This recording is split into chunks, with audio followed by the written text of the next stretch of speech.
listener production. Hi, Natarsha Belling with you and welcome to the afternoon edition of The Briefing.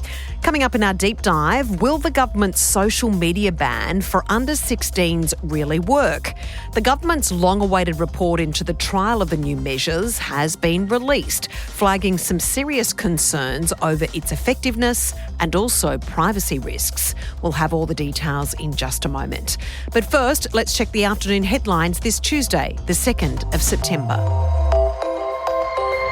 Victorian Premier Jacinta Allan has released a statement saying there is no place for hate in our state after she was ambushed by a neo-Nazi at a press conference in Melbourne earlier today.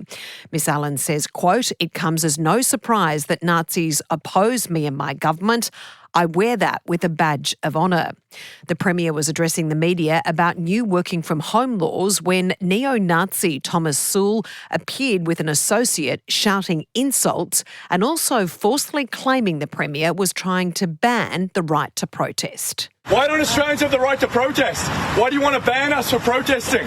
Shouldn't we have the right to speak in our own country, you coward? Sewell is currently facing court after being charged with intimidating a police officer and breaching an intervention order. He was also among dozens of men seen in footage allegedly ambushing a First Nations site called Camp Sovereignty in Melbourne over the weekend. Queensland MP Bob Katter could be penalised after threatening a journalist last week. Green Senator Sarah Hanson-Young has written to the Speaker of the House and the Independent Parliamentary Standards Commission demanding action after this outburst from Mr Katter when he was questioned by a journalist about his Lebanese heritage. Oh, mate, don't say that because that irritates me and I punch blokes in the mouth for saying that. Don't you dare say that. My family have been in this country for 140 years, right? So if you say anything like that, I have on many occasions punched blokes in the mouth, right? So I'm restraining myself today. Don't say it. Ms Hanson-Young has called for Mr Katter to apologise or resign, saying the Parliament has an important role in setting the standards of behaviour and labelled Mr Katter's conduct as unacceptable. Mr Katter has refused to apologise, saying his only regret was he wasn't more aggressive with the journalist. And Australia has a new world champion, New South Wales surfer Molly Picklum, winning the World Surf League finals in Fiji. From the Central Coast, north of Sydney, the 22-year-old won after a brilliant head-to-head clash with American champion Caroline Marks. Here is Pickles, as Molly is affectionately known, after the historic win. I cannot believe I'm a world champion! Oh my God! Now it's time to get into our deep dive on the government's new crackdown on social media to keep children safe online. Its long-awaited report into its new age assurance technology has been released, but it's certainly not all good news. Many experts are flagging the new measures won't actually work and can be easily bypassed by tech-savvy teens. As digital futures expert Professor Tama Leaver explains, there are also major concerns over data privacy, especially when it comes to what big tech is wanting with these changes and how they store it. Professor, thanks so much for joining us. The federal government has touted these reforms, especially with age verification, as world leading. Their report was handed down. What's your initial reaction to the report's findings? So the age assurance trial tried very hard to look at all of the existing technologies and figure out which of them is appropriate to age gate at 16 or indeed at other age barriers. And unfortunately, while there was a top-level summary that suggested that these technologies are up to the job, the actual devil is in the details, and it appears that there is quite a significant challenge with most of these tools, that they don't really do the job that they're imagined to do, and that, unfortunately, we will have to default to looking at government-issued ID or something like that in many cases if we want to actually be accurate at exactly those age barriers.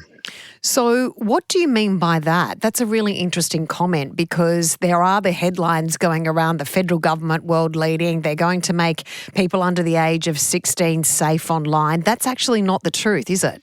So what we can see is that if you want to know for a fact if someone is 16 as opposed to being, say, 15, 14 or 17, so those very narrow bands, then unfortunately most of these tools are not up to that job. These tools are really good at broad age estimations. So if you want to know the difference between, say, a 16-year-old and a 25-year-old, no worries there. But we can see from the technical details in the report that there was an age variance of about a year around a lot of the estimation. So when 16 is a threshold, the difference between being 16 and 15 or being 14 is incredibly important. And if these tools aren't that granular in their accuracy, then they're not really up to the job that they need to be up to in order to make the government's social media ban effective. So this is certainly a step in the right direction. It's great to see that the government is trying to do something about this. But being on the other side of this, Professor, would you say if they're not actually accurate in determining that really important age verification, this is actually not the solution that we want? Look, there are lots of ways to try and make social media and other platforms safer for young people, and age gating is just one of those things. So it's important that we're looking at what's possible, what's out there. Personally, I don't think the ban is the right answer just because we don't really know what we're doing in the interim. We seem to have this presumption that if we delay everything for 3 years, somehow magically people's capacities and literacies and maturity will all have gone up.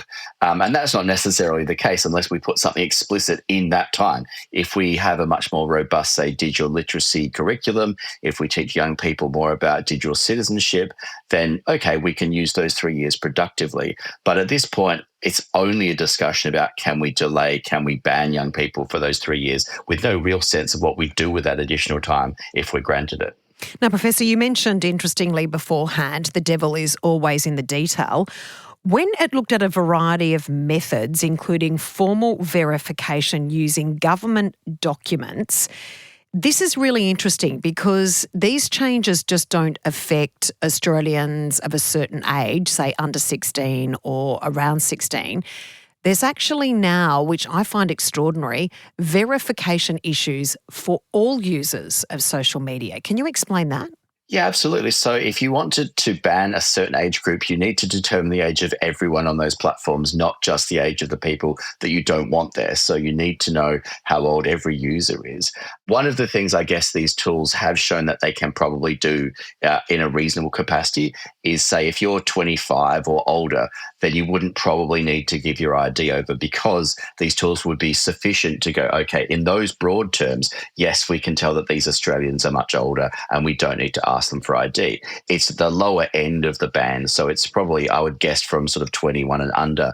Those are the sort of more likely to be statistically wrong in terms of age estimation. So they're the age where you would imagine you would want something more precise, like a government issued ID. But of course, for young people, especially the under 18s, they're the ones least likely to have that ID already. I mean, they don't necessarily, most of them won't have driver's licenses or things like that. So unfortunately, it begs the question, should we have more forms of government issued ID if this is going to be the barrier, which is not a solution I think most Australians are particularly comfortable with. Absolutely not. Professor, the report also identified concerns that the platforms may actually keep this data longer than required. And as we all know right now, data is king. And this information is going in the hands of the most powerful social media companies in the world. Surely, like these reports coming out, that you are concerned about serious privacy issues. Look, absolutely. It would be a terrible outcome if what we ended up doing is asking the big social media platforms to collect even more data about young people in Australia. That would be an outcome that I don't think anyone would be particularly comfortable with.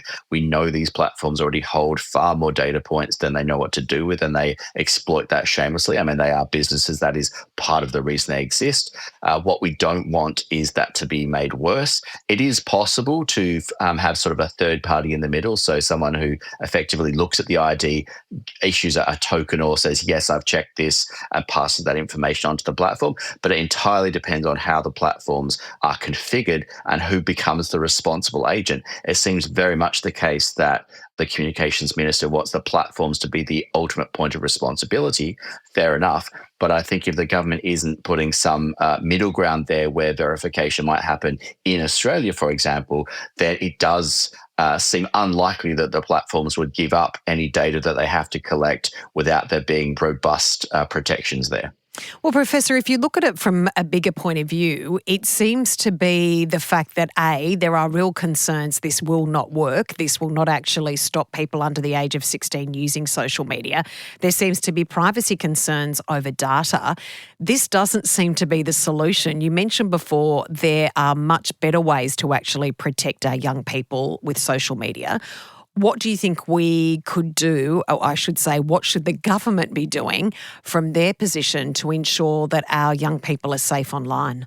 Look, I do think that we need to increase young people's knowledge of these spaces. So I think that one prong is to increase the literacy, increase the amount of the curriculum that looks at digital experiences, that stops pretending that online and offline mean different things for young people. They are just part of a spectrum that is their worlds, and we need to address them on those terms. But I also think we need to ask the platforms not to simply throw their hands in the air and go, oh, there's nobody under 16, so it's not my problem anymore. That space between 13 and 16 should be a different sort of experience online. We should be integrating the idea of safety by design, that platforms are asked, if young people might be on your platform, then you should make the platform a safer space.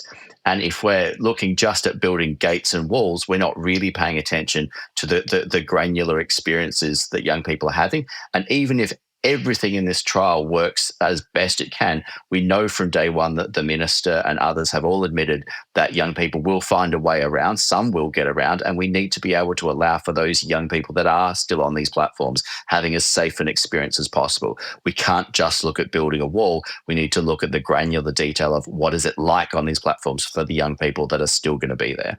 And Professor, to that point, as we know, with the emergence of AI and its influence, there are red flags all around that scenario with artificial intelligence and social media and online content. To what element do we need to push back to these content creators and say you are responsible for what is on your platform? Oh, look, I think the idea of safety by design, the idea that we should have robust guardrails, especially around AI, if young people are accessing these tools and spaces, is really, really important. Unfortunately, I think the rollout of generative AI has been a bit like the next Wild West. We've seen massively interesting and fun and exciting tools roll out, but without the safeties that really make these good spaces for young people. We've seen some very high-profile cases of quite worrying interactions with AI companions and chatbots that have led people into quite dark spaces. So I do think that there is a lot of other spaces other than the things that are going to be addressed by the social media ban that we should be paying attention to. And AI is definitely one of those spaces. It's an exciting time in terms of AI because so many things are new and could be brilliant. But without the safeties there, innovation means nothing if it's not a good space for young people. We really appreciate your analysis, Professor. Thanks so much for joining us. Thanks, Tasha. That was Professor Tama Leaver from the ARC Centre of Excellence for the Digital Child.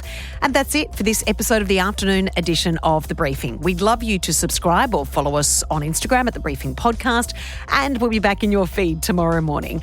I'm Natarsha Belling. Thanks for your company.